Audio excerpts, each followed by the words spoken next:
Assalamualaikum warahmatullahi wabarakatuh. Selamat pagi Healthies.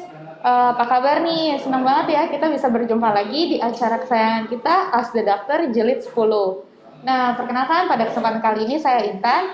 Saya akan nemenin Healthies untuk ngebahas tuntas tentang topik kita dan atau tema kita hari ini. Gak mudah nih ya untuk jadi ibu hamil karena biasanya tuh ibu hamil itu dekat dengan jangan inilah, jangan itu, nggak boleh inilah, nggak boleh itu, karena emang kehamilan itu dekat sekali dengan yang namanya mitos dan fakta. Dan ini sering banget nih jadi pembahasan dan pertanyaan oleh para ibu hamil. Nah, untuk Healthies pagi ini beruntung banget kita sudah ditemani oleh Dr. Daud Kristianto, spesialis SPOG atau spesialis kebidanan dan kandungan. Selamat pagi, Dok. Pagi. Sehat, Dok? Sehat. Nah, iya Healthies. Untuk teman-teman yang nanti akan ada pertanyaan, bisa langsung tinggalin komen aja di live Instagram kita atau YouTube kita. Dan pada kesempatan kali ini kita akan ada diskusi nih sama dokter. Dokter, dipersilakan ya, Dok. Yuk, silakan. Ya, selamat pagi. Assalamualaikum warahmatullahi wabarakatuh. Salam sejahtera bagi kita semua. Ya, tujuan saya sih tadi sudah sebagian besar ditujukan sudah disampaikan bahwa memang ini untuk membantu ya, supaya orang tuh kalau mau hamil, apalagi hamil pertama atau kepengen hamil atau bingung, kok tetangga ngomong gini, ini orang ini ngomong gini, terus teman saya ngomong gini, teman kantor ngomong gini, yang bener yang mana sih gitu. Dan sekarang juga kita tahu banyak sekali hoax baca di internet. Pasien saya sampai ngomong gini, "Dok, aku baca dok di internet, saya nggak bisa tidur dok, makanya saya pagi-pagi ini ketemu dokter di sini, pengen tanya dok tentang gini-gini." Ya, jadi memang yang seperti itu banyak sekarang karena banyak informasi mudah kita dapatkan. Iya, Dok. Cuma informasi yang mana yang benar, informasi yang mana yang baik yang harus kita saring dan kita peroleh gitu kan. Apalagi dengan adanya maraknya grup-grup WA, posting ini itu. Sekarang kenceng ya dok broadcast tuh. Jadi seakan-akan apa ya, sesuatu yang sudah dipromosikan itu pasti benar, padahal belum tentu gitu loh. Ya, dok, ya. Banyak sekali hoax, apalagi nih di era pandemi ini. Waduh, lebih banyak lagi hoax. Lebih banyak lagi dok. Wah, nggak boleh ini. Nanti ini gini loh, jangan kesini loh. Betul. Itu sering banget sih dok. Nah itu tujuan kita di sini kan. Kita mau luruskan itu supaya perempuan-perempuan ini terutama ya, dan laki-laki juga pendampingnya jadi nggak bingung. Istrinya baca ini, nanti gue ditanya-tanya, gue bingung juga mau jawab apa gitu kan. Nah ini sebenarnya juga bisa untuk kaum pria, para suami, para pacar-pacar yang akan menikah, bisa dengarkan ini sehingga nggak terlalu jadi nggak terlalu banyak dengar omongan yang tidak benar juga. Iya benar dok. Oke, kita mulai aja.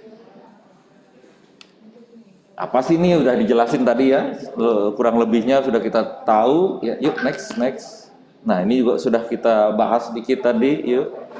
Nah ini dulu ya. Jadi kalau di era pandemi ini kan kita lebih jarang traveling ya. Iya benar. Nah tapi kalau nanti pandeminya sudah selesai, ini kan lagi banyak promo tiket nih. Nah, banyak promo tiket ya, promo hotel tiket semua, potong 50% segala macam rendah. Jadi kalau ibu hamil atau pengen hamil, boleh nggak sih saya terbang dok? Itu sering banget sih dok, jadi pertanyaan. Itu kan. Saya juga hamil, wah gimana nih, boleh nggak nih? Tapi takut juga, jadi ya udahlah lagi pandemi, ya udah diam dulu deh nggak kemana-mana. Hoaxnya kan nggak boleh gitu ya. Tapi faktanya apa sih? Faktanya itu boleh ya. Sebenarnya orang hamil dari umur hamil keberapapun, asalkan dia tidak melebihi 36 minggu, dia boleh terbang pergi kemanapun dia pergi ya, boleh terbang ya. Karena selama di pesawat emangnya kita pakai masker oksigen? Tidak kan? Tidak. Selama di pesawat itu bisa bernafas dengan normal. Artinya apa? Artinya penerbangan itu tidak mengganggu proses kehamilannya. Selama ibunya bisa bernafas ya bayinya bisa bernafas. Nggak mungkin di atas, dok nanti kehabisan oksigen di atas dong. Iya kan dok, mamanya kan dapat oksigen, terus ada bilang pesawat nanti goyang-goyang, nanti kandungannya keguncang apa gimana gitu tuh dok. Aku pernah dengar juga kayak gitu. Terus naik mobil dan naik motor apa bedanya? Guncangan sama aja gitu kan. Sebenarnya jadi tidak ada masalah. Naik pesawat itu bukan sesuatu bukan sesuatu yang tidak diperbolehkan. Jadi bukan karena gelombangnya atau apanya, tidak ada sama sekali ya. Enggak ya, Itu Dok, semua ya? aman. Aman ya, Dok, ya? Kenapa sampai 36 minggu? Dan ada beberapa maskapai yang 34 minggu, tergantung maskapainya ya. Harus Iya. mencermati ini ya, ibu-ibu dan semua pemirsa ini harus mencermati, harus sampai ada yang 36, ada yang 34. Tapi amannya sampai 36 saja. Kenapa sih, Dok, nggak boleh sampai 38 minggu? Cukup bulan. Kenapa sih? Takutnya lahir di pesawat. Lahir di pesawat. Itu doang. Emergency. Karena kalau lahir di pesawat, apa sih yang terjadi? Maskapainya bisa diharuskan memberikan tiket seumur hidup bagi anak itu. Oh gitu ya, Dok? Iya. Kok baru tahu? Kalau mau anaknya tiketnya gratis, lahirkan di pesawat. Cuman siapa yang nolong? Iya, benar. Maskapai kan bingung siapa yang nolong di pesawat itu, ya. Dan kalau sampai hal-hal yang lain yang terjadi seperti pendarahan dan apa-apa itu emergensi gitu ya, Dok, ya. Itulah yang mereka takutkan, sehingga mereka maunya ada surat keterangan dokter. Oh, Coba iya. next. Jadi memang next ya. Nah, kecuali ada ini ya, ada ancaman keguguran dan persalinan prematur ya. Di saat maka sebaiknya memang disarankan untuk periksa dulu. Dulu ya, Jadi Dok, ya? ibu sekarang usia hamil berapa, keadaan kehamilannya bagaimana, apakah ada yang mengancam atau tidak. Kalau nggak ada ya silakan aja. Kita pasti berikan surat keterangan sehat dan lain sebagainya untuk ibu layak terbang. Mitos ya, Dok, ya? Mitos. Dan kalau misalnya nanti pas lagi di pesawat, silakan olahraga kecil seperti yang dilakukan orang-orang biasa. Apalagi flight jauh misalnya, terbang ke luar negeri 8 jam, jangan diam statis saja. Ya biasa, seperti orang-orang biasa, menggerak-gerakkan kaki, tangan dan sebagainya supaya tidak terjadi gumpalan darah dan lain sebagainya. Itu aja jadi sih. Itu ada saran juga nih dari dokter. Kalau kita selama mungkin misalnya lama di pesawat bisa sambil olahraga kecil ya, Dok, ya. Biar nggak kaki tegang juga. Jadinya itu mitos ya, Dok, ya, kalau nggak boleh naik pesawat tuh. Mitos. Nah, ini ibu-ibu cantik begini lagi hamil gitu. Kok boleh sih cantik amat padahal lagi hamil gitu. Siapa yang ngelarang ibu pakai kosmetik? Nggak boleh pakai kosmetik. Boleh, asal selama kosmetik itu sudah dijual bebas. Di toko-toko itu berarti sudah lewat BPOM dan lain sebagainya. Itu biasanya kategori-kategori yang seperti itu boleh digunakan walaupun ibu tidak hamil. Yang dikhawatirkan apa? Obat-obat yang memang harus obat-obat yang ada kandungannya keras. Nah, itu tidak akan dijual bebas. Kecuali kalau di pasar-pasar gelap. Makanya jangan beli di pasar-pasar gelap. Iya, jadi kosmetiknya juga harus cari yang aman ya, Dok, harus ya? cari yang aman. Jadi nggak boleh di pasar-pasar gelap. Misalnya beli ke pasar toko obat mana, ini dikatakan bagus. Itu kan belum ada BPOM-nya, kadang-kadang kan ada. Nah, itu jangan. Kalau yang sudah aman, diproduksi, sudah udah ada izinnya itu aman ya, Dok, udah ada izin, aman lah. Aman ya, Dok, ya? Nah, kalau misalnya ngecat rambut, nah sekarang banyak orang-orang Indonesia ini yang nggak boleh nih katanya, Dok. Katanya nggak boleh kan? Ternyata boleh ya. Karena boleh ya, Dok? Boleh, karena memang yang dijual di pasaran, kembali lagi yang dijual di toko-toko. Jangan ke salon-salon, misalnya gini, ke salon ya. Tanyakan safety-nya dulu. Ini sudah berizin belum? Kadang-kadang salon tersebut impor langsung dari luar negeri. Nah, izinnya ini kita nggak tahu. Ya, dia ada yang keras atau enggak, zat yang keras atau tidak. Nah, kalau kita jual yang di pasaran, kita beli misalnya untuk mewarnai rambut segala macam, rata-rata sudah aman. Aman ya, Dok, ya? Tapi lebih aman kalau dilakukan setelah usia berapa minggu tuh, Dok? 12 minggu. 12 minggu. Jadi 3 bulan lebih lah. 3 bulan lebih. Baru boleh. Atau sebelum hamil kalau mau cat rambut dulu. Cat rambut dulu. Nanti setelah 3-4 bulan boleh aja cat rambut. Tapi bebas ya, Dok, ya, udah 3-4 bulan ya? Yang nggak boleh itu 1-2-3 bulan. Iya, 1-2 bulan lah. 1-2 sampai 3 bulan awal lah. Awal-awal ya. Itu aja sih. Kemudian pakai krim muka, misalnya perawatan wajah zaman sekarang ada anti aging dan lain sebagainya. Silakan, selama itu atas petunjuk dokternya. Ya. Jadi jangan memperpanjang krim-krim muka Anda. Bila ada perubahan, contohnya apa? Perubahannya, aku jadi hamil, sebelumnya aku tidak hamil, ya kan? Nah, selama aku hamil nih sekarang, berarti konsultasi dulu lagi ke dokter kulitnya atau dokter kecantikannya. Apakah krim ini masih bisa digunakan atau harus berubah jadi krim apa. Oh gitu ya, Itu Dok, ya. karena kan kita nggak tahu kandungan krimnya itu apa. Tetap kita harus konsultasikan Ya, lagi nih, healthies konsultasikan nggak bisa dulu. sembarangan. Tindakan invasif. Apa sih tindakan invasif? Dok, aku mau dong suntik gluta biar putih dan lain sebagainya. Itu kan gitu sekarang kan. Nah, itu Iya. sebaiknya yang kayak gitu dihindari. Kalau vitamin C kayak gitu, Dok, suntik vitamin C. Nggak ada sesuatu yang salah sih dengan vitamin C ya. Vitamin C memang antioksidan tinggi. Kadang kita juga kasihkan pada orang hamil, apalagi di era pandemi ini kan untuk melawan, untuk meningkatkan sistem imun tubuh. Nah itu baik aja, boleh. Cuman pastikan itu cuman vitamin C. Kan ada yang vitamin C sama putihnya tuh, Nah Dok, itu gitu. dia. Pastikan Jadi, dia hanya itu vitamin C. nggak boleh. Dan vitamin C jangan diberikan pada dosis-dosis yang berlebihan. Artinya kalau orang itu paling bisa satu hari itu 1000 gram. Ada klinik-klinik yang memberi 5000 gram, 6000 gram. Untuk apa? Fungsinya? Iya, Dok. Ya. Jadi tetap harus sesuai kapasitasnya juga ya, Dok. Iya. Kalau lebih dikemanain sih, Dok? Ya dibuang juga gitu, sayang juga gitu loh. Jadi memang kalau misalnya kita nggak hamil sih nggak ada masalah. Tapi kalau hamil jangan terlalu berlebihan. Jangan terlalu berlebihan. Jadi harus dihindari dulu nih healthies nih kalau untuk yang ada pemutihnya gitu ya, Dok ya. Lebih baik juga konsultasi lagi nih untuk ke dokter kandungannya. Jangan lupa bilang Anda hamil. Iya, Dok ya. Iya. Jadi biar tahu. Iya. Dokternya biar baca-baca dulu lah, ini aman nggak sih gitu. Baik. Kemudian ada yang tanya, sering tanya nih ini juga nih. Mandi air hangat. Boleh nggak sih, Dok, nanti anaknya kepanasan? Enggak, Tapi ya? iya itu sering tuh, Dok. Jangan mandi air hangat nanti kepanasan. Jangan di minyak kayu putihin juga nanti perutnya panas kena bayi. Itu tuh bener apa enggak tuh, Dok? Nah, itu jelas salah ya. Karena kalau orang hamil itu kan ada namanya air ketuban dan lain sebagainya. Itu fungsinya untuk melindungi bayi. Untuk meregulasi temperatur itu ada ketuban. Nah makanya kita tanya kan air ketubannya cukup enggak, Dok? Air ketuban itu kadang-kadang fungsi ketuban itu salah satunya adalah itu meregulasi. Jadi kalau ibu mau berlibur ke luar negeri, ada saljunya mau main ski, ya silakan aja gitu asal enggak berbahaya. Jadi perubahan iklim atau suhu itu tidak bermasalah karena air dingin malam-malam juga. Ya silakan aja kalau asal itu enggak membuat ibunya jadi batuk pilek atau gimana, silakan sebenarnya. Cuman ya jangan berlebih-lebihan lah. Kalau misalnya kita lagi berlibur, misalnya nih ke mana namanya tuh, ke teater kan ada permainan air panas. Boleh nggak aku berendam? Boleh. Cuman jangan terlalu lama, nanti lemes. Ibunya lemes aja. Jadi kalau untuk kekandungan sih nggak masalah ya, Dok ya. Lebih ke ibunya mungkin mandi air hangat atau mandi air dingin kelamaan takutnya si kondisi fisik ibunya ya, Dok ya. Betul, yang dikhawatirkan. Jadi untuk ke bayi sih aman aja. Berarti itu mitos ya teman-teman. Healthies itu mitos. Next. Nah, ngopi. Nah ini, Dok nih, sering banget nih, Dok. Sering banyak nongkrong, minum kopi. Nggak boleh ngopi.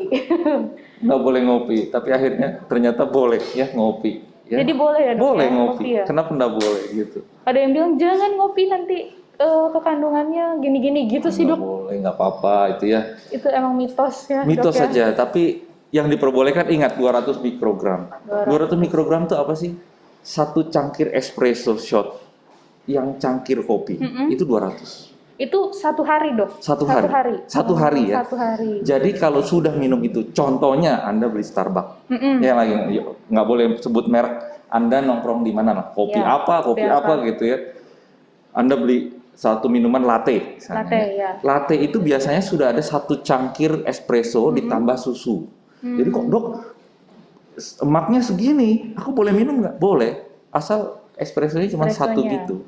Oh gitu ya, Dok ya. Dan itu harus dikonsumsi satu hari. Satu kali aja. Biasanya kan ada nih ibu-ibu hamil kayak saya juga suka kopi banget nih, Dok. Terus kemarin bener-bener pelan-pelan berhenti kopi, terus sampai berhenti kopi. Oh ternyata itu masih boleh ya, Dok, sedikit ya.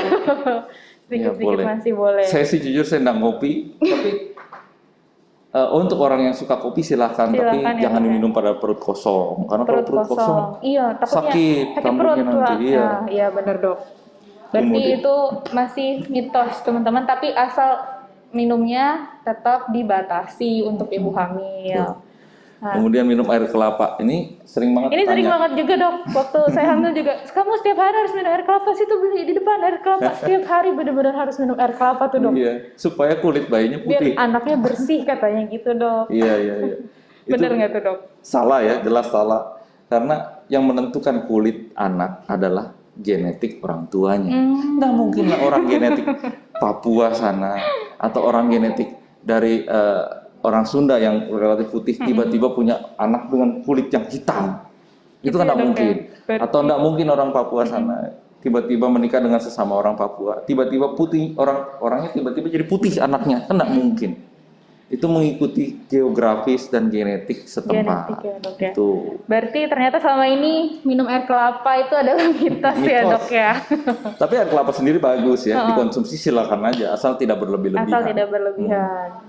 Oh, jadi mitos. Kalau yang terakhir ini memang benar ya. Tidak boleh Ini ya, memang dok, ya? benar. Karena memang efeknya sangat buruk untuk Buruk ya, dok? perkembangan otak janin. Jadi tidak boleh minuman beralkohol sama sekali. Sama Jadi sekali ya, dok, pastikan ya? kalau Anda sedang makan kue, kan ada kadang-kadang kue yang mengandung sedikit alkohol dan pastikan itu tidak ada tetap alkoholnya. harus dilihat Tapi ya, sebenarnya sih kalau sedikit sekali ya mungkin tidak ada masalah lah. Cuman kalau memang kita sengaja minum wine atau bir ya jangan gitu. Nggak bisa ya, Nggak dok, ya? boleh.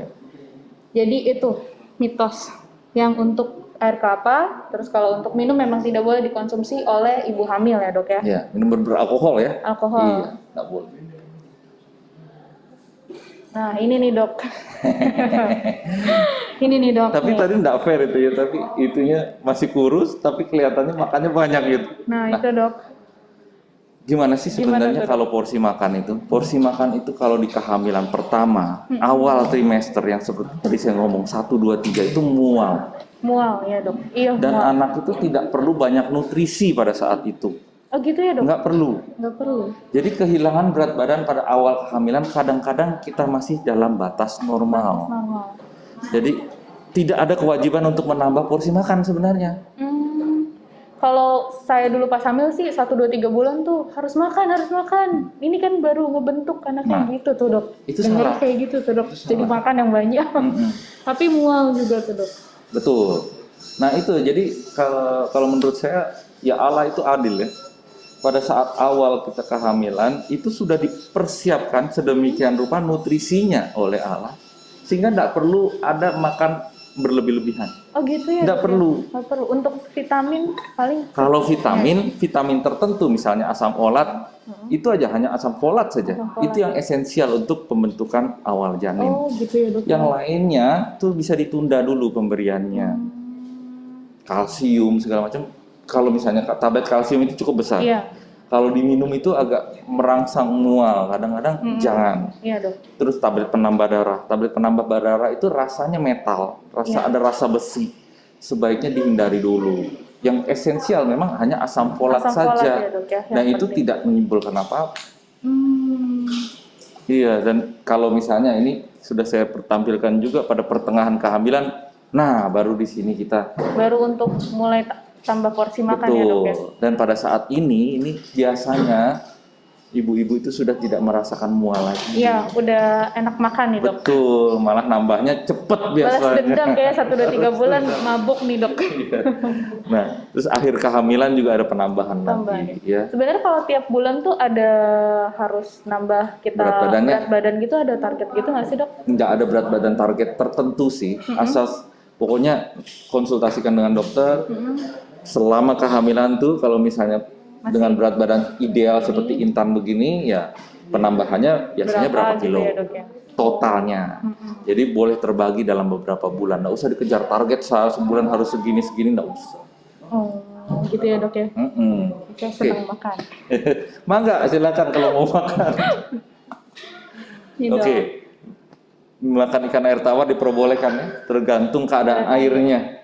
Nah, kalau misalnya contohnya dulu saya pernah dinas di Sumbawa Barat, di situ airnya memang karena banyak penambangan, penambangan emas dan segala macam, airnya tercemar merkuri, air tawarnya, ya air tawarnya, sehingga keadaan air tawar atau ikan air tawarnya mengandung tinggi merkuri, sehingga bahaya merkuri atau darurat merkuri. Nah ini sebaiknya jangan Dihindari dikonsumsi. dulu ya, dok, Iya. Tapi kalau di Jawa Barat, waduh airnya bening sekali begini, silahkan Anda makan Makan ikan ya, sepuasnya. Dok, ya. Jadi harus dilihat juga ya, Dok, ya, Kondisi kondisinya ya. airnya. Kalau untuk ini ikan tawar tapi nggak ada masalah apa-apa kan ya, Nggak Dok, ada ya? masalah. Nah sebaliknya, ya Allah itu adil juga ya. Di sana lautnya tidak tercemar. Di sana Gitu ya, Dok, ya? air lautnya itu masih bersih sekali. Saya asumsinya ikan-ikan air lautnya Ikan tidak air laut. tidak terlalu tercemar. Jadi saya lebih menganjurkan ibu-ibu makan air laut di sana, ikan air laut di Ikan air sana laut. daripada air tawar ya. Oh, Nah kalau di Jawa Barat tergantung sumber ikannya Iya, dulu. Kalau iya, Dok. sumber ikannya dari perairan yang jernih atau bagus, tidak tercemar, ya sebaiknya boleh makan agak lebih banyak. Cuman kalau batasnya ini 340 gram seminggu atau satu fillet misalnya kalau beli di mall gitu ya, Iya, ada salmon fillet gitu ya, udah segitu aja seminggu. Seminggu ya, Dok, ya? Seminggu. Satu Nanti minggu depan boleh tambah lagi. ikan lagi. Makanan tidak matang ini ya. Sushi. Nah sekarang kan baru buka Ion Mall nih dekat Iya. sini kan. Nah banyak sushi kan. Banyak tuh, Dok. Jangan dulu. Jangan dulu ya, Dok, ya? dulu, karena Ini dari usia awal hamil memang sudah nggak boleh ya, Dok, Jangan. ya? Nggak boleh ya, Dok, ya? Kalau telur yang setengah matang tuh, Dok, kayak misalnya baiknya jangan. baiknya jangan dulu ya, Takutnya Dok. apa sih? Banyak bakteri-bakteri atau virus-virus juga yang mencemari makanan.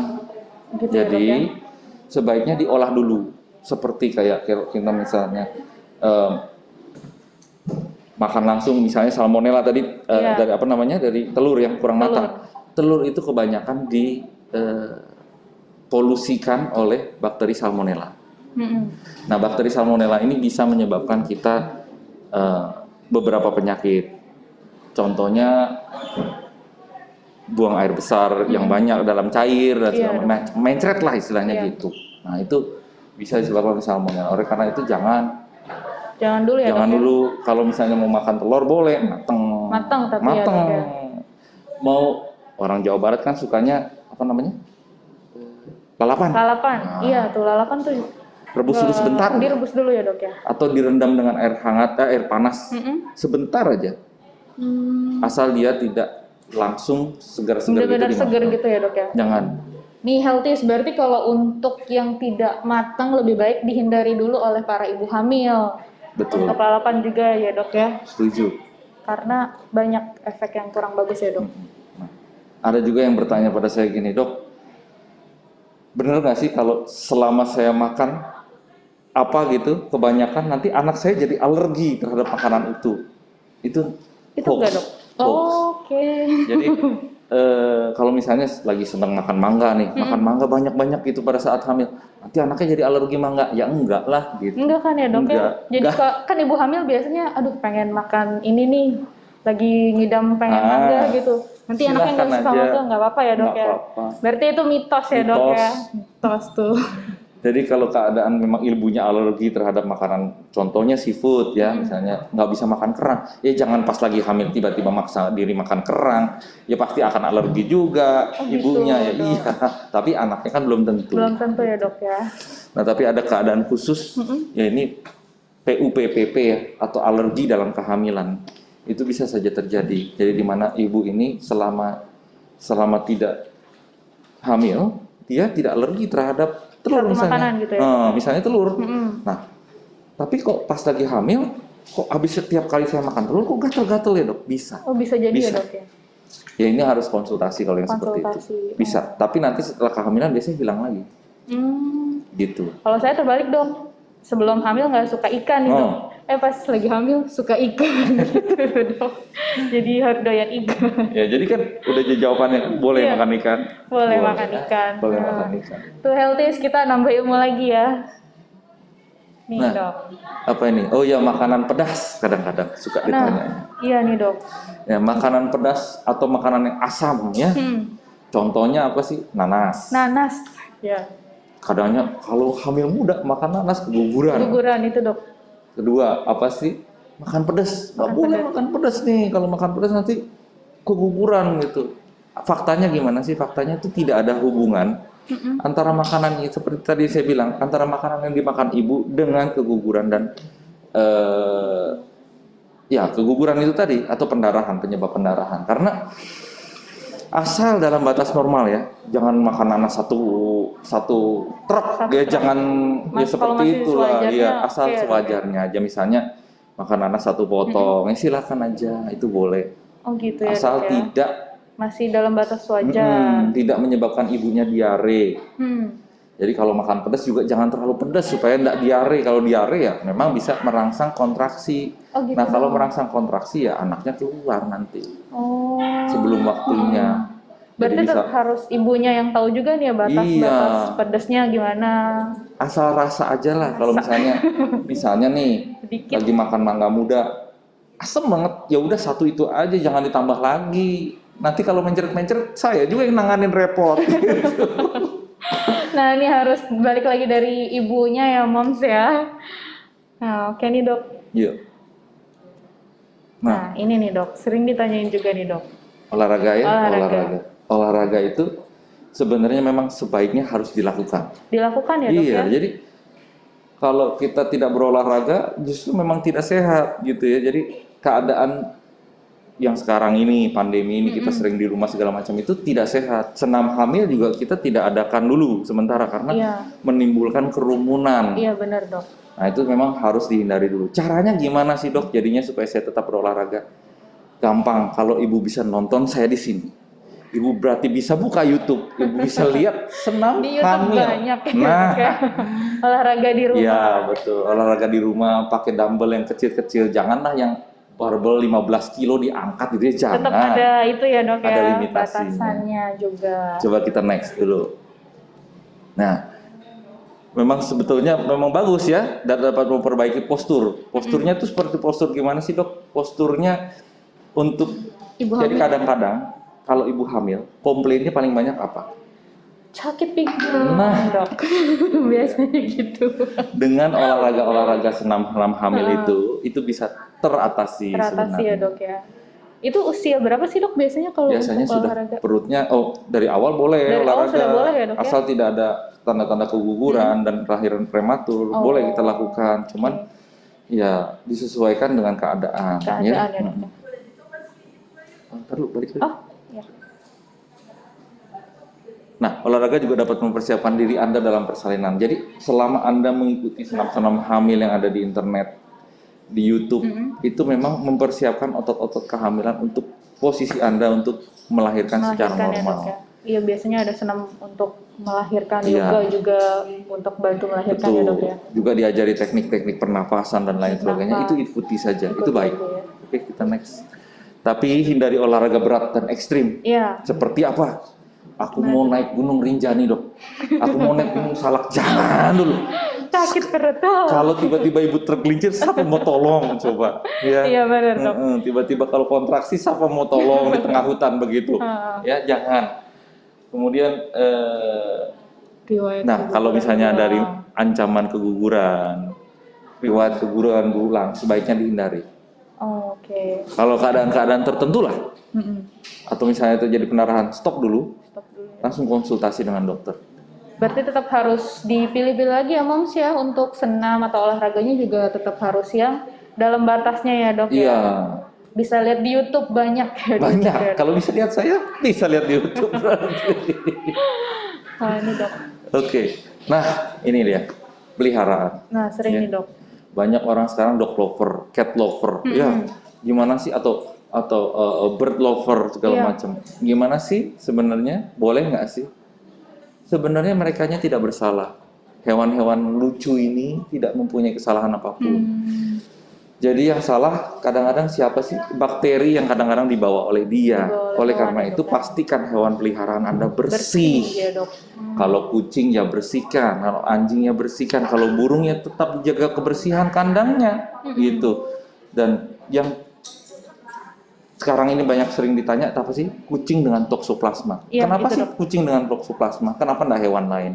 Karena memang toksoplasma itu hanya bisa berkembang biak di kucing, Oh, iya, di perut Dok. kucing. Sorry, di perut kucing, di pencernaan kucing, dan dia hanya bisa keluar melewat kucing. Nah, kalau si kucing ini terinjak oleh manusia atau oleh hewan, kemudian mengkontaminasi makanan kita, Makanya sekali lagi makanan harus matang. Iya, benar ya dok ya. Mengkontaminasi makanan kita makan, nah kita akan terinfeksi toksoplasma. Soalnya ya dok. Nah kalau toksoplasma ini menginfeksi kita, bisa menyebabkan kelainan-kelainan janin. Nah oleh karena itu salahnya kucing, ya enggak juga, salahnya kita juga. Kenapa semua tempat sekarang didirikan rumah, ya, didirikan gedung-gedung, sehingga kucing yang dulunya kalau cari Pasir. tanah dulu atau pasir iya. dulu, kemudian digali, dikubur, pintar sebenarnya. Cuman kalau sekarang semua beton begini susah kan? Iya dok. Oleh karena itu jaga kebersihan Kebersihan ya dok. hewan Anda Hewannya. dan jaga kebersihan Kita untuk ngebersihin betul, kotorannya ya dok ya. betul, dan jaga kebersihan makanan kita. Makanan terutama Jangan ya dok. sampai terkontaminasi dengan kotoran-kotoran. Karena kan memang begitu adanya. Jadi harus kita pikirkan bagaimana kita menangkalnya dengan gaya hidup sehat, Sehat ya. gaya dok. hidup Benar. bersih. Benar. Seperti yang sekarang, kalau dulu saya ngomong begini susah. Karena apa? Orang nggak setiap kali pegang apa cuci tangan. Kalau zaman sekarang, cuci tangan terus nih dok. untung pemerintah juga membantu kita, semua harus cuci tangan, semua cuci tangan. Nah, itulah budaya kehidupan bersih ini menolong kita juga dari penyakit-penyakit tersebut. Yuk, next. Ini sih Ya, oke, next. Nah, kalau untuk gigi, sakit gigi, banyak ibu-ibu datang ke saya, dok, mulutku udah mulus-mulus, padahal saya belum cukup bulan. Dicari sumber infeksinya, karena paling sering penyebabnya adalah adanya infeksi. Ya, kalau untuk lahir prematur atau ancaman keguguran, penyebabnya adalah infeksi. Kita cari-cari, kencingnya bagus, dari kewanitaannya bagus, nggak ada sumber infeksi, mana ya cari-cari. Begitu saya tanya, Bu ada gigi berlubang? Ada dok. Nah, ini juga bisa menyebabkan masalah. Jadi kalau memang pada kehamilan itu masalah gigi, ya harus tetap berobat ke dokter gigi. Hanya kasih tahu ke dokter giginya saya hamil dok. Ya, dok ya. Sehingga obat-obatan yang diberikan kepada ibu yang aman. Oh gitu ya dok ya. Dok, ini ada pertanyaan juga nih yang masuk dari kita. Boleh, langsung aja. Ini langsung aja ya. Coba dijawab dulu apa. Ini dari Rismaulia _1707. Apa benar kalau kegemukan bisa memperlambat kehamilan? Soalnya BB saya 70 dan tingginya 150 cm nih dok. Nah, ini berkaitan dengan kesuburan. Kesuburan ya dok ya. Kalau kesuburan memang tidak, karena obesitas atau kegemukan itu sekarang bukan suatu masalah lagi. Zaman dulu kita bilang obesitas adalah satu masalah. Sekarang kegemukan atau obesitas merupakan penyakit. Kenapa menyebabkan penyakit? Karena obesitas ini dapat menyebabkan berbagai masalah. Contohnya kesuburan. Kesuburan ya dok ya. Kedua adalah rheumatic arthritis. Jadi di mana sendi penopang tubuh Anda seperti kaki, pinggang nanti sakit-sakit. Nah, kalau pada masa tuanya. Kemudian bisa menyebabkan kolesterol, hipertensi, stroke dan lain sebagainya, kencing manis. Jadi ini memang kalau kegemukan itu bukan suatu lagi masalah, tapi merupakan suatu diagnosis penyakit. Dan dan ini biasanya kalau misalnya Anda mempunyai masalah khususnya di bidang kesuburan, pengen punya anak, biasanya kita koordinasi dengan dokter gizi. Dokter gizi ya. Dokter gizi yang mengatur pola makan Anda segala macam. Jadi nanti kita lakukan bersama-sama sehingga target penurunan berat badan harus berapa harus tercapai. Tetap harus tercapai. Ya. Betul. Jadi memang itu bukan mitos, itu adalah satu fakta. Berarti tetap harus dikontrol makanan dan konsultasi ya dok? Betul. Kalau memang karena bisa ngefeknya ke banyak ya dok? Banyak, nggak cuma kesuburan aja, semua. Dok, ada pertanyaan masuk juga nih dari story Instagram yang kemarin. Apa tuh? Dari @wulandari Jasumi. Dok, apakah vaksin tetanus sebelum nikah membuat lama hamil ya dok? Vaksin tetanus. Vaksin tetanus. Vaksin tetanus itu diberikan, pastikan Anda mendapatkan 5 dosis vaksin tetanus. 5 dosis vaksin tetanus. Kalau Anda sudah menerima 5 dosis vaksin tetanus, cukup, Anda sudah kebal seumur hidup. Harapannya begitu. Ya. 5 ini biasanya 3 diberikan pada saat Anda bayi. Oh gitu ya dok ya? Biasanya. Kemudian 1 diberikan pada pranikah. Sebelum nikah, ya. Tuh. Dan 1 kalau misalnya Anda hamil pertama. Iya, benar, Dok. Biasanya pada 20 minggu lebih baru kita berikan vaksin tetanus. Itu memang adanya begitu. Tapi kalau sudah 5 kali terima, sudah tidak ada masalah. Tapi apakah dia menghambat kesuburan? Ya kan? Berarti kan kalau misalnya jadi lama hamil, berarti hubungannya dengan kesuburan. Apakah dia menghambat? Tidak. Sama sekali tidak ada. Sama sekali Itu tidak. hoax. Jadi, Itu hoax ya. hoax. Nih, Dok, ada lagi nih, Dok. Yang PCOS coba bacain. Saya PCO, Dok. Bagaimana cara memperbesar sel telur dari Dewi Ratris? Nah, ini berhubungan dengan kegemukan tadi. Kegemukan yang tadi ya, Dok. Biasanya orang-orang PCO atau dengan haid tidak lancar, Haid tidak lancar. itu berhubungan dengan kegemukan satu.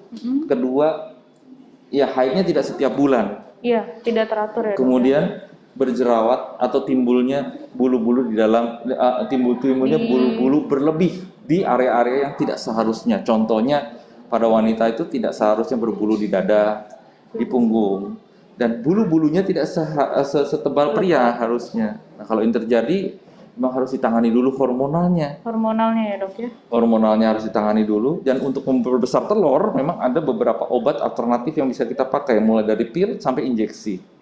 Nah, itu tergantung keadaan ibu. Jadi harus kontrol dulu. Aku nggak bisa jawab langsung, ya. Nggak bisa jawab langsung karena harus diperiksa dulu benar bahwa ibu ini kategori yang mana. Harus obat-obatnya bagaimana? Apakah harus didiet dulu? Apakah langsung bisa program dan lain sebagainya? Nih, Dok, masuk lagi nih, Dok. Dari Ega Pratiwi 1988. Assalamualaikum Dokter Daud, benar nggak kalau PCO tidak bisa memiliki keturunan, Dok? Nah, ini hoax. Ini hoax, Dok. Ini hoax. Oh, PCO itu apa sih? PCO itu berarti tidak bisanya membesar telur telurnya, kita secara alamiah karena keadaan hormon yang tidak seimbang. Banyak belakangan ini, banyak banget. iya, Dok. Karena apa? Karena pola hidup kita.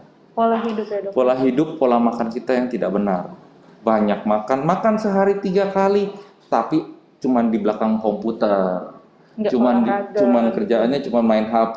Gimana? Iya, benar Ya, ya, jadi Dok, ya. ini menyebabkan ketidakseimbangan aktivitas dengan input makanan. Makanya jaga tubuh Anda supaya Anda tidak terlalu gemuk. Tidak terlalu gemuk ya, Dok ya. Dan tidak terlalu kurus juga. Terlalu kurus juga susah. Ideal gitu ya, Dok ya, mungkin. Nah, keadaan seperti tadi, hormonal imbalance bisa kita tangani dan kita bisa besarkan telurnya dengan beberapa obat-obat. Obat minum seperti tadi saya bilang, dan obat suntik juga ada. Jadi untuk kemungkinan punya anak banyak karena sudah banyak pasien saya PCOS yang sudah hamil dan sudah melahirkan bahkan, ya. Jadi PCOS bukan suatu halangan bagi Anda untuk hamil, ya. Berarti itu mitos ya, Dok? Betul, ya? itu mitos. Bisa konsultasikan dengan Boleh kalau itu silahkan konsultasi. Untuk kayak gitu. Iya, Dok, nih ada lagi yang masuk nih, Dok. Dari Edhudabiah 27. Dokter, apakah hamil saat masih pakai KB IUD dan resiko kehamilan itu saat terjadi? Dapatkah hamil, Dok, kalau pakai KB IUD? Oke. Ada beberapa pasien saya. Jadi metode-metode KB itu ada bermacam-macam. Salah satu yang paling tinggi angka kesuksesan mencegah kehamilan adalah IUD dan KB mantap. KB mantap tuh KB apa sih? Dioperasi, potong tubanya. Nah, itu KB steril istilahnya, dan tidak bisa hamil lagi. Tapi di keadaan-keadaan seperti ini kadang-kadang tetap masih bisa terjadi kehamilan. Nah, itu yang saya bilang dengan kehendak Allah. Iya, benar. Kalau udah kita coba, kita pakai alat segala macam, kita pakai alat bantu, tapi tetap terjadi kehamilan, itu masih bisa terjadi. Tapi kemungkinannya sangat rendah. Rendah ya, Dok? Rendah. Nah, kalau itu terjadi, apakah itu membahayakan? Tidak, karena obat-obat hormon yang Anda minum, misalnya contohnya pil KB. Aku lagi pil KB nih, Dok, cuman pada saat kapan itu aku lupa minum. Terus terjadi kehamilan. Apakah ini bermasalah akan selanjutnya? Tidak. Enggak ya, Dok? Enggak. Bisa menyebabkan kelainan enggak pada bayinya? Ya harapannya sih tidak. Kebanyakan tidak karena semua hormon-hormon itu natural aja dalam tubuh juga ada sebenarnya. Dan kalau IUD lebih aman lagi karena dia hanya bersifat mencegah terjadi kehamilan di tempat itu tanpa ada obat-obatan. Sehingga kalau terjadi kehamilan dan kalau lokasinya sulit ya kita tidak apa-apakan, biarkan saja. Biarkan saja. Biarkan saja nanti sampai terjadi kehamilan baru KB-nya nanti diambil, baru kita pilih KB yang selanjutnya mau pakai apa. Oh gitu ya, Dok. Itu aman, enggak masalah. Aman ya, berarti. Aman. Ini ada masuk lagi nih, Dok. Apa? Banyak sekali pertanyaan nih ya. Dari Tiki Kartika Widya, bila ingin program kehamilan dengan calon bayi dengan jenis kelamin tertentu bisa tidak? Katanya kalau makan banyak daging membuat hamil anak laki-laki. Dan benar gak dok kalau mau punya anak kembar ada programnya dari Jerikus? Iya. Ini sering banget nih dok, kayak misalnya mau anak laki-laki makan daging, anak perempuan makan sayur. Kalau Iya, itu iya. benar nggak ya dok ya? Nah, betul. Jadi ada beberapa, tapi tidak 100% ya. Ada studinya memang. Kalau pengen anak laki makannya begini, kalau pengen anak perempuan makannya begini. Itu ada memang ya. Tapi tidak 100% bisa menentukan pasti laki-laki pasti perempuan. Kalau memang mau pasti laki-laki pasti perempuan, bayi tabung. Bayi tabung ya dok? Bayi tabung dipilihlah sperma laki-laki dimasukkan ke dalam ovum, bukan spermanya ya. Setelah dilihat inilah jadinya laki-laki atau perempuan, DNA cek. Nah setelah laki-laki yang ditanam laki-laki gitu. Itu kalau mau bener 100% jadinya A Itu, iya. atau jadinya B. B. Itu Kalau harus untuk gitu. konsumsi Tapi makan kalau untuk tidak konsumsi 100% tidak ya, dok, 100%, tapi meningkatkan kemungkinannya. Oh. Kemungkinannya akan Kemungkinannya ya dok ya. Siapa lagi tadi ya? Ada lagi tadi program bayi kembar tuh dok. Oh, bayi kembar. Biasanya bayi-bayi kembar ini biasanya terjadi pada orang yang memang keturunan kembar. Contohnya kalau misalnya Intan punya mamah kembar, ya, terus punya suaminya punya papahnya kembar gitu. Nah ini kemungkinannya akan anak kembar. Kemungkinan natural. Kembar. Ya. Ya. Cuman kalau misalnya Anda program-program hamil, seperti contohnya kalau orang PCOS tadi yang ditanyakan, program hamil, karena ini kita menggunakan hormon-hormon, jadi kadang telur normal yang bisa berkembang itu cuma 1 sebulannya. Oh gitu dok? Ya, yang bisa menjadi bayi itu cuma 1 sebulannya. Kanan kiri bergantian karena indung telur wanita itu 2. Jadi kanan dan di kiri, kadang bergantian.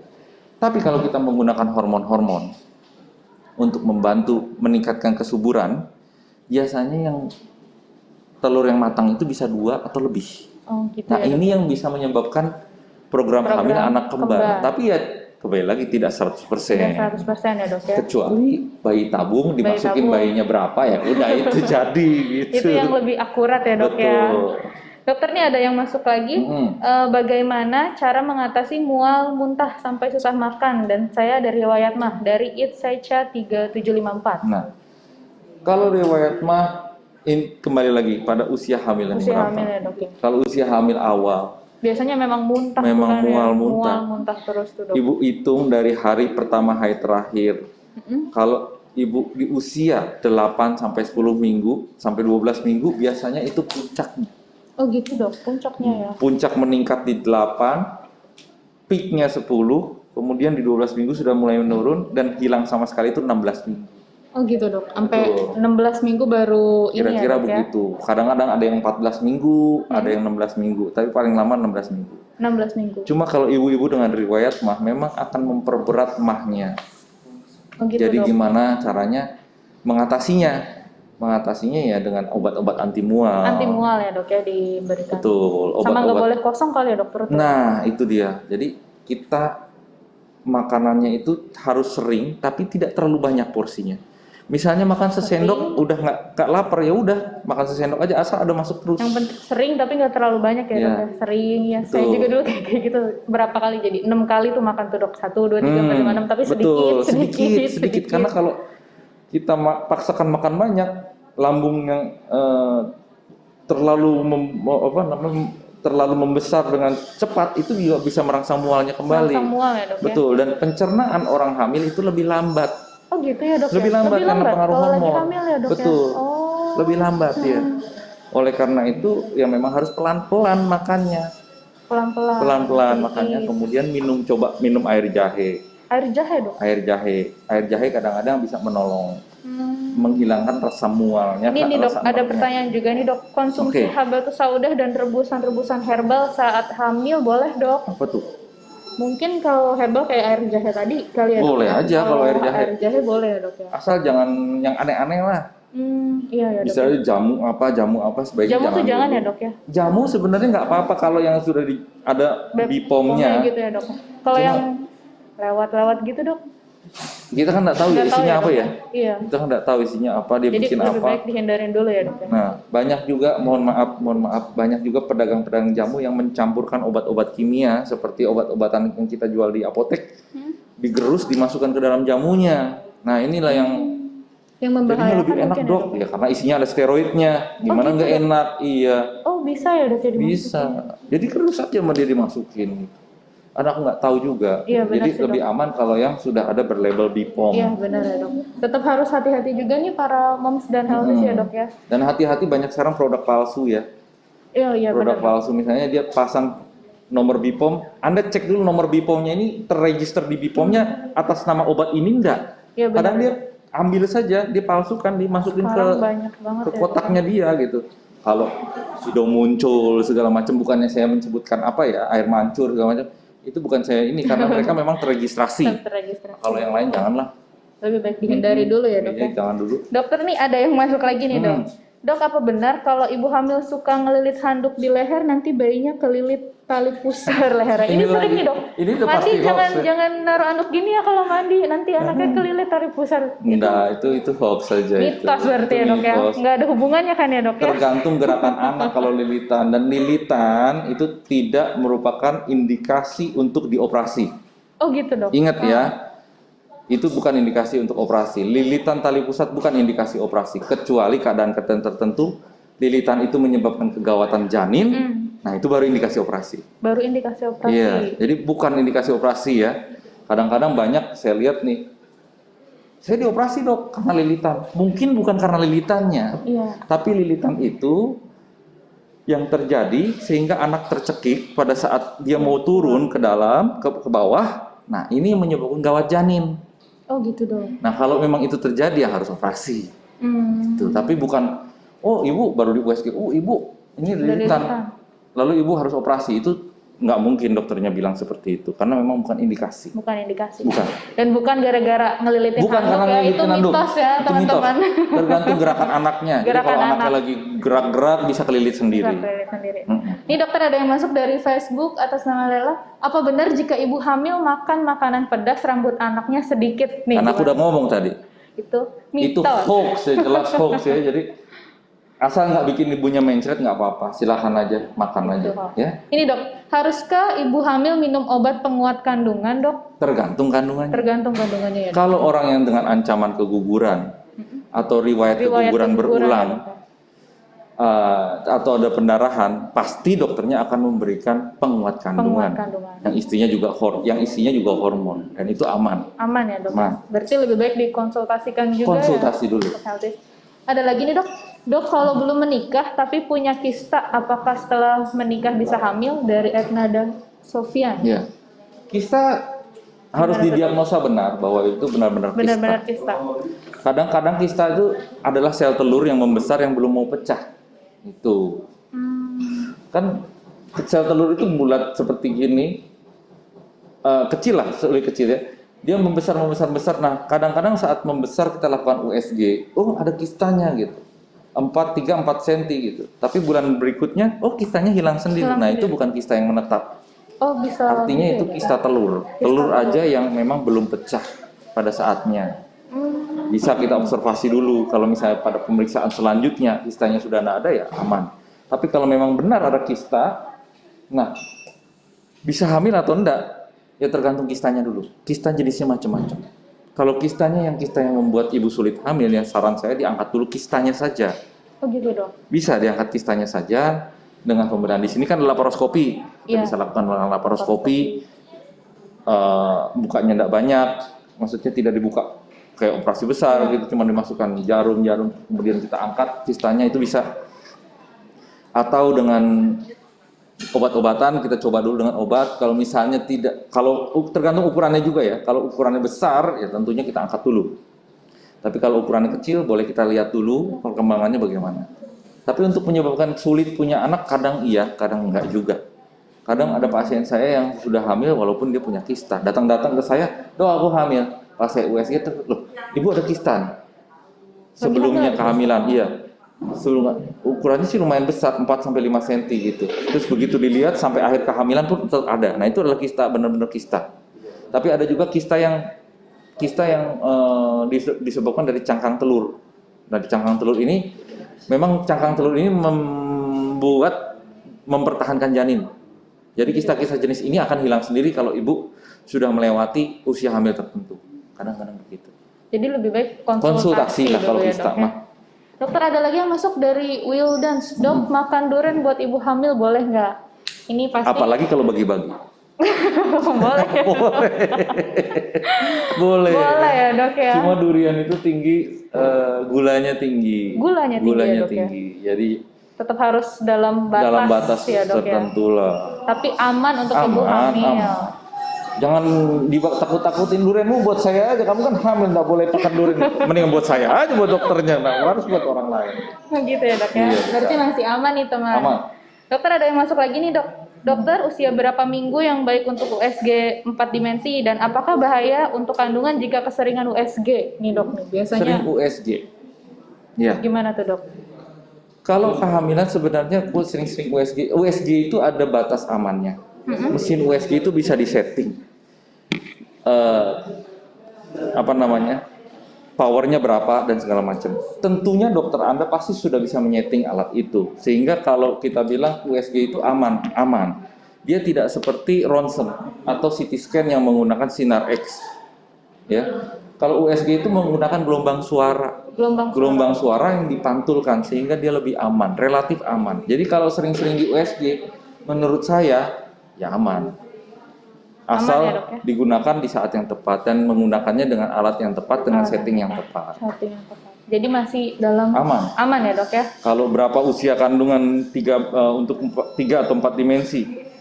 3 atau 4 dimensi. Nah, ini juga saya ingin menjelaskan sedikit ya. 2 dimensi, 3 dimensi, dan 4 dimensi. Ini semua memiliki keunggulan dan kekurangan masing-masingnya.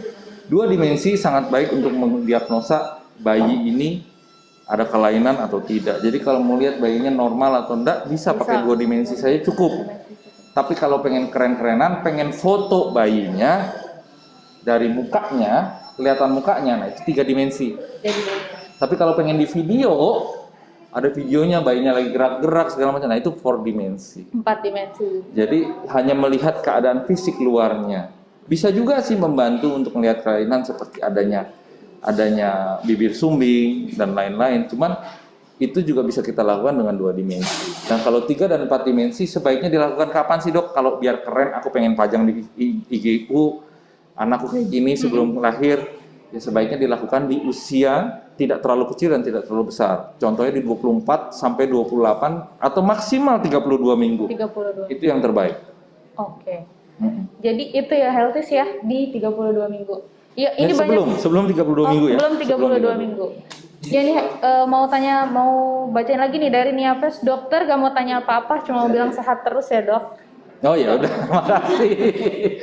Sama-sama sehat selalu ini juga. Pertanyaan banyak sekali nih, Dok, yang masuk, tapi karena kita waktunya sudah mau habis, nanti kalau untuk healthies yang masih punya pertanyaan bisa langsung di DM atau nanti bisa kita bantu untuk konsultasi ya, Dok, ya ke Dokter Daud. Boleh. Nanti kalian bisa lihat juga nih di Instagramnya RSUD Cibinong, di YouTube juga. Di situ kita sering banyak sharing info, ada jadwal dokter, terus info-info kesehatan dan juga tentang pelayanan di RSUD Cibinong. Jadi bisa di-follow di situ, di-subscribe di YouTube-nya juga, kan kita akan sharing-sharing terus kayak gini. Nah, tadi ya, Dok, ya, bahasan tentang mitos atau fakta kehamilan. Banyak sekali ilmu yang kita dapat hari ini. Nah, terima kasih juga untuk dokter untuk waktunya. Nah, untuk teman-teman jangan lupa juga menjalankan tetap protokol kesehatan 5M ya, Dok. Memakai masker, menjaga jarak, mencuci tangan dengan sabun. Satu lagi, vaksin. Vaksin ya, Dok. Sekarang udah vaksin. Nah, ini harus vaksin ya, Dok, ya. Harus saya ya karena kan lagi trendingnya sekarang ya. Vaksin gimana sih, Dok, untuk ibu hamil? Sebenarnya kalau berdasarkan data yang kami terima bahwa dia vaksin dari virus mati. Vaksin dari virus mati ini digunakan oleh beberapa vaksin yang sudah ada sebelumnya. Ini merek Sinovac yang saya ngomong ya. Sinovac, yang digunakan oleh Indonesia. Nah, Sinovac itu dari virus mati yang sudah digunakan oleh vaksin tetanus, vaksin influenza, dan itu terbukti aman untuk kehamilan. Tapi memang saat ini belum direkomendasikan. Belum ya, Dok? Ya? Belum. Jadi penelitiannya masih belum selesai. Baiknya tunggu aja dulu. Baiknya tunggu aja dulu. Kalau yang hamil tunggu dulu. Tunggu dulu ya. Kalau yang lain silakan vaksin. Yang lain vaksin dan mendukung program vaksin Ya, kita harus tentunya. vaksin loh. Mengurangi kerumunan dan mengurangi mobilitas. Betul. Jangan lupa lihat untuk jadwal dokter Daud ya dok ya, ada Iya. di Instagram setiap hari Senin dan Jumat ya. Bisa di follow lagi. Ya, Healthies terima kasih banyak. Sampai jumpa. Selamat siang.